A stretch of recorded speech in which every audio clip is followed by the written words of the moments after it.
नमस्कार विद्यार्थी मित्रांनो. नोट्स इन मराठी या आपल्या शैक्षणिक यूट्यूब चॅनलवर तुमचं मनापासून स्वागत आहे. आज आपण एका वेगळ्याच प्रवासाला निघणार आहोत. हा प्रवास फक्त नकाशावरच्या 2 ठिकाणांमधला नाहीये, तर महाराष्ट्राच्या भूगोलाचा, तिथल्या हवामानाचा आणि मानवी जीवनाचा एक आरपार छेद घेणारा प्रवास आहे. हो, आणि हे खूपच रंजक आहे. आपण एका काल्पनिक बसमध्ये बसून उस्मानाबादच्या नळदुर्गपासून रायगडच्या अलिबागपर्यंतचा प्रवास करणार आहोत. आणि या काही तासांच्या प्रवासात जमीन, पाणी, वनस्पती आणि लोकांचं जगणं कसं अक्षरशः बदलतं याचा आपण धांडोळा घेऊया. अगदी. म्हणजे बघा, आपण एकाच राज्याच्या सीमेत राहून किती वेगवेगळ्या जगांचा अनुभव घेतो. बरोबर. हा प्रवास म्हणजे महाराष्ट्राच्या पूर्वेकडील शुष्क, कमी पावसाच्या प्रदेशातून सुरू होतो आणि मग सह्याद्रीच्या घाटमाथ्यावरून थेट पश्चिमेकडील दमट, जास्त पावसाच्या कोकण किनारपट्टीवर संपतो. म्हणजे प्रत्येक टप्प्यावर निसर्ग आपलं रूप बदलतो आणि माणूस त्या रूपाशी कसं जुळवून घेतो याची ही एक उत्तम केस स्टडी आहे. चला तर मग सुरुवात करूया. आपला पहिला टप्पा आहे नळदुर्ग आणि तिथून सोलापूरकडे जाणारा रस्ता. सुरुवातीला काय दिसतं? सोर्सेस सांगतात की हा प्रदेश चढउताराचा आहे, काही ठिकाणी सपाट आहे आणि शेती खूपच विरळ दिसते. हो, ही जी चढ उताराची भूरचना आहे ना, ती म्हणजे सह्याद्रीच्या पूर्वेकडे पसरलेल्या डोंगर रांगा, ज्यांना आपण बालाघाट रांग म्हणतो. अच्छा. सह्याद्री काय करतो तर तो मोसमी वाऱ्यांना अडवतो, ज्यामुळे सगळा पाऊस पश्चिमेला पडतो आणि पूर्वेकडे येईपर्यंत ढग जवळजवळ कोरडे झालेले असतात. म्हणजे हा पर्जन्यछायेचा प्रदेश झाला. अगदी बरोबर. म्हणूनच इथे पाणी कमी, शेती विरळ आणि पाण्याची कमतरता हे इथलं एक प्रकारे वास्तव आहे. आणि ह्याच वास्तवाचं प्रतिबिंब आपल्याला तिथल्या वनस्पतींमध्येही दिसतं. म्हणजे इथली झाडं निष्पर्ण आहेत, सगळीकडे सुकलेलं गवत दिसतं. पण मला एक विचारायचंय, या वनस्पती फक्त कमी पाण्यामुळे अशा आहेत की त्यांची रचनाच कमी पाण्यात जगण्यासाठी झालेली असते? खूप चांगला मुद्दा आहे. या वनस्पतींनी निसर्गाशी जुळवून घेतला आहे. यांना आपण पानझडी किंवा काटेरी वनस्पती म्हणतो. म्हणजे बोर, बाभळीसारखी झाडं? हो, बोर, बाभूमुळ, निवडुंग यांची पानं लहान असतात किंवा पानांचं काट्यात रूपांतर झालेलं असतं. अच्छा, म्हणजे बाष्पीभवनाने पाणी वाया जाऊ नये म्हणून. अगदी. आणि त्यांची मुळं पाण्याच्या शोधात खूप खोलवर जातात. थोडक्यात काय तर या वनस्पती म्हणजे निसर्गाच्या खडतर परिस्थितीत टिकून राहण्याचा संघर्षाचं प्रतीक आहेत. आणि हेच प्रतिबिंब माणसांच्या घरांमध्येही दिसतं. इथे धाव्याची घरं आढळतात, म्हणजे दगड, माती आणि लाकूड वापरून बांधलेली. ही रचना काय सांगते? ही रचना आपल्याला त्या प्रदेशाची अर्थव्यवस्था आणि साधनसंपत्तीबद्दल सांगते. जिथे पाऊस कमी तिथे सपाट छताची म्हणजे धाब्याची घरं चालून जातात. आणि बांधकामासाठी जे स्थानिक साहित्य सहज उपलब्ध आहे, दगड आणि माती, त्याचाच वापर होतो. पण ही झाली पारंपरिक रचना. जसं आपण शहराकडे जातो, चित्र पूर्ण बदलतं. हो, बस सोलापूर शहरात शिरते आणि सगळं चित्रच पालटतं. धाब्याच्या घरांची जागा आता उंच, अनेक मजली इमारती, मोठे हॉटेल्स, मॉल्स हे सगळं दिसू लागतं. हे आहे शहरीकरण. पण यामागे मोठी सामाजिक आणि आर्थिक कारणं आहेत, नाही का? नक्कीच. सोलापूर हे एक महत्त्वाचं औद्योगिक केंद्र आहे, विशेषतः कापड उद्योगासाठी प्रसिद्ध. त्यामुळे रोजगारासाठी आसपासच्या ग्रामीण भागातून मोठ्या प्रमाणात लोक येतात. आणि मग वाढत्या लोकसंख्येसाठी जागेचा प्रभावी वापर करायला लागतो. बरोबर. त्यातूनच उभ्या इमारती म्हणजे व्हर्टिकल ग्रोथ होते आणि बांधकामाचं साहित्यही बदलतं. आता स्थानिक दगड, मातीऐवजी सिमेंट, वाळू, लोखंड, विटा जे दूरवरून आणलं जातं. म्हणजे शहराचं अर्थकारण तिथल्या भूगोलावर आणि वास्तुरचनेवर पूर्णपणे कोरघोडी करतं. अगदी. आता सोलापूर सोडल्यानंतर प्रवासात एक अत्यंत नाट्यमय बदल दिसतो. आधी जिथे विरळ शेती होती तिथे अचानक मैलोमैल पसरलेली हिरवीगार उसाची शेतं दिसतात.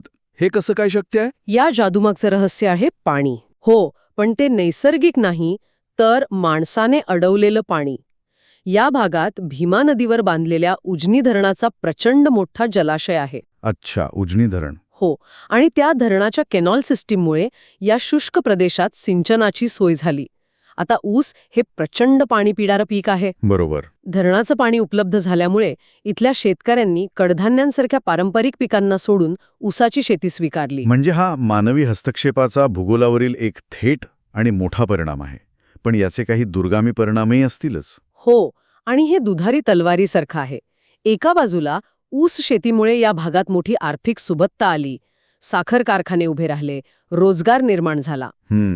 पण दुसऱ्या बाजूला या एक पीक पद्धतीमुळे जमिनीचा कस कमी होऊ लागला, रासायनिक खतांचा वापर वाढला, पाण्याच्या अतिवापरामुळे काही ठिकाणी जमिनी क्षारपड झाल्या. म्हणजे उजनीचं पाणी हे वरदान आहे की आणखी काही? हा एक मोठा चर्चेचा विषय आहे. अगदी. खरंच विचार करण्यासारखा मुद्दा आहे. आता आपण या मानवनिर्मित हिरवळीतून पुढे निघून पुण्याच्या दिशेने सिंहगडाकडे जातोय. इथे पुन्हा एकदा भूगोलाचं मूळ रूप दिसायला लागतं. हो, सपाट मैदानी प्रदेश संपून डोंगराळ भाग सुरू होतो. आणि वनस्पतींमध्येही लगेच फरक जाणवतो. बरोबर. नळदुर्गजवळ दिसणारी ती बोरी बाभळीची काटेरी झाडं इथे दिसत नाहीत. त्यांच्या जागी आता अंजन, वड, पिंपळ यांसारखे मोठे, पसरट आणि जास्त पानं असलेले वृक्ष दिसतात.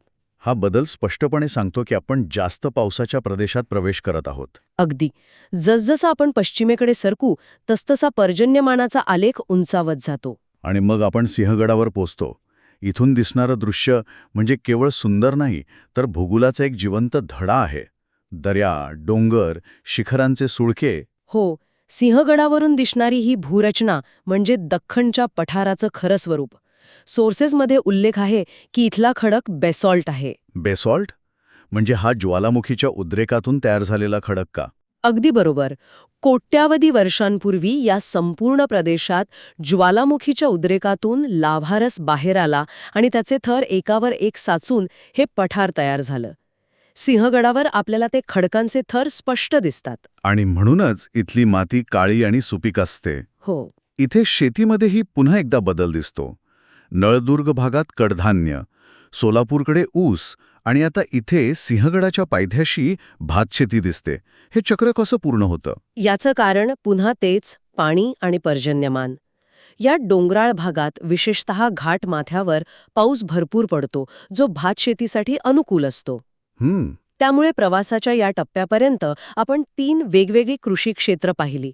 कमी पाण्यावरची कडधान्य, सिंचनावरचा ऊस आणि नैसर्गिक पावसावरची भातशेती. आणि इथे किल्ल्यांच्या प्रकारातला फरकही स्पष्ट होतो. नळदुर्ग हा जमिनीवरचा भुईकोट किल्ला होता, तर सिंहगड हा डोंगरावरचा गिरिदुर्ग. निश्चितच. किल्ल्याची रचना ही त्या जागेच्या भूगोलातून जन्माला येते. नळदुर्ग भुईकोट आहे, कारण तो सपाट प्रदेशावर नियंत्रण ठेवण्यासाठी बांधला होता. अच्छा. याउलट सिंहगड गिरिदुर्ग आहे. त्याची उंचीच त्याची सर्वात मोठी ताकद आहे. इथून दूरवरच्या प्रदेशावर नजर ठेवता येते. म्हणजे संरक्षणाच्या दृष्टीने गिरिदुर्ग अत्यंत महत्वाचे होते. हो. सिंहगडावरच्या एका गोष्टीने मला खूप आकर्षित केलं. देवटाके नावाचा नैसर्गिक झरा, जो वर्षभर गडावरच्या वस्तीला पाणी पुरवतो. हो, हे आश्चर्यकारक आहे. आज आपण मोठमोठी धरणं बांधूनही शहरांना पाणी टंचाईचा सामना करावा लागतो. त्या काळातलं हे जलव्यवस्थापन किती प्रभावी होतं. अप्रतिम होतं. आपल्या पूर्वजांना भूगर्भाचं आणि पाण्याच्या स्रोतांचं सखोल ज्ञान होतं. खडकात कुठे पाणी साठून राहील, झरे कुठे उगम पावतील, हे ते अचूक ओळखत होते. खरंच. म्हणूनच प्रत्येक गडावर तुम्हाला अशी टाकी, तळी आणि झरे आढळतील. हे शाश्वत जलव्यवस्थापनाचे एक उत्तम उदाहरण आहे. आता सिंहगडावरून उतरून आपण दुसऱ्या दिवशीच्या प्रवासाला लागतो आहोत. मुंबई-पुणे द्रुतगती मार्गावरून. गाडी लोणावळ्याजवळ राजमाची पॉइंटवर थांबते. हो. आणि हे ठिकाण म्हणजे पश्चिम घाट, म्हणजेच आपला सह्याद्री. इथून सह्याद्रीचं दुहेरी व्यक्तिमत्व स्पष्ट दिसतं. दुहेरी व्यक्तिमत्व म्हणजे पूर्वेकडे जिथून आपण आलो त्या बाजूला पठाराचा मंद उतार आहे, तर पश्चिमेकडे कोकणाच्या दिशेने एक अत्यंत तीव्र उतार किंवा कडा आहे. हा सह्याद्री पर्वत म्हणजे महाराष्ट्राच्या हवामानाला नियंत्रित करणारी एक प्रचंड मोठी भिंत आहे. आणि ही भिंत ओलांडून गाडी बोरघाट उतरू लागते आणि आपण कोकणात प्रवेश करतो. तेव्हा हवामानात एक मोठा बदल जाणवतो. म्हणजे एकदम गरम व्हायला लागतं, घाम येतो. असं का? कारण आपण समुद्राच्या जवळ पोहोचतो. अच्छा. समुद्राच्या पाण्याचं बाष्पीभवन सतत होत असतं. त्यामुळे किनारी भागातील हवेत आर्द्रता म्हणजे ह्युमिडिटी खूप जास्त असते. हवा दमट होते. की मोठी रुंद पानं असलेली झाडं दिसायला लागतात. अगदी. इथे पाऊस प्रचंड पडतो आणि हवा दमट असते, जे वनस्पतींच्या वाढीसाठी अत्यंत पोषक आहे. त्यामुळे इथे सदाहरित किंवा निम्न सदाहरित जंगलं आढळतात. आणि याच दमट हवेमुळे कोकणातल्या घरांची रचनाही वेगळी असते. पावसापासून संरक्षण करण्यासाठी उतरती छप्र, हवा खेळती राहावी म्हणून मोठी अंगणं. खरं आहे. हवामानाचा थेट परिणाम आपल्या संस्कृतीवर आणि राहणीमानावर होतो. बरोबर. अखेर आपला प्रवास शेवटच्या टप्प्यात येतो. बस अलिबागला पोचते. अथांग समुद्र आणि लाटांचा आवाज, एक वेगळंच जग. इथे विद्यार्थी कुलाबा किल्ला पाहतात. आता हा तिसऱ्या प्रकारचा किल्ला समोर येतो, जलदुर्ग. हो, भुईकोट आणि गिरिदुर्गनंतर हा तिसरा प्रकार, जलदुर्ग. हा किल्ला समुद्रात लाटांच्या तडाख्याने तयार झालेल्या सपाट खडकावर बांधला आहे, ज्याला तरंग घर्षित मंच म्हणतात. याचं सामरिक महत्त्व नक्कीच वेगळं असणार. हो, याचं मुख्य काम सागरी किनाऱ्याचं रक्षण करणं, परकीय आरमारांवर नजर ठेवणं आणि सागरी व्यापारावर नियंत्रण ठेवणं हे होतं. आणि या किल्ल्यावर जायचं असेल तर भरती ओटीच्या वेळा पाळाव्या लागतात. हे एक वैशिष्ट्यच आहे. अगदी. आणि इथल्या व्यवसायांबद्दल काय? मासेमारी आणि शेती हे दोन्ही मुख्य व्यवसाय आहेत असं सोर्सेस सांगतात. बरोबर. दोन्ही प्राथमिक व्यवसाय आहेत, पण त्यांची स्वरूपं वेगळी आहेत. मासेमारी थेट समुद्राशी निगडीत आहे, तर शेती ही बागायती शेती आहे. बागायती शेती म्हणजे किनाऱ्यालगतच्या वाड्यांमध्ये नारळ, सुपारी, फणस, केळी आणि मसाल्याच्या पदार्थांची लागवड केली जाते. ही पठारावरच्या शेतीपेक्षा खूप वेगळी आहे. आणि आता या सगळ्यात भर पडली आहे पर्यटन या व्यवसायाची, जो आता कोकणच्या अर्थव्यवस्थेचा एक महत्वाचा आधारस्तंभ बनला आहे. तर असा हा नळदुर्गच्या शुष्क पठारापासून ते अलिबागच्या दमट किनाऱ्यापर्यंतचा प्रवास.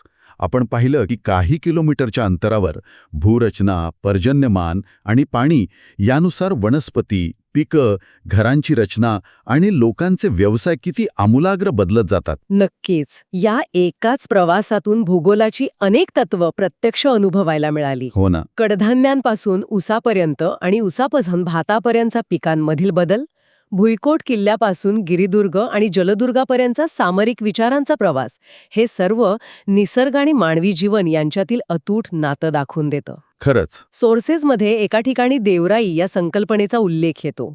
म्हणजे देवाच्या नावाने राखून ठेवलेलं एक पवित्र जंगल, जिथे कोणीही झाडं तोडत नाही. ही संरक्षणाची एक पारंपरिक पद्धत होती. यावरून एक विचार मनात येतो.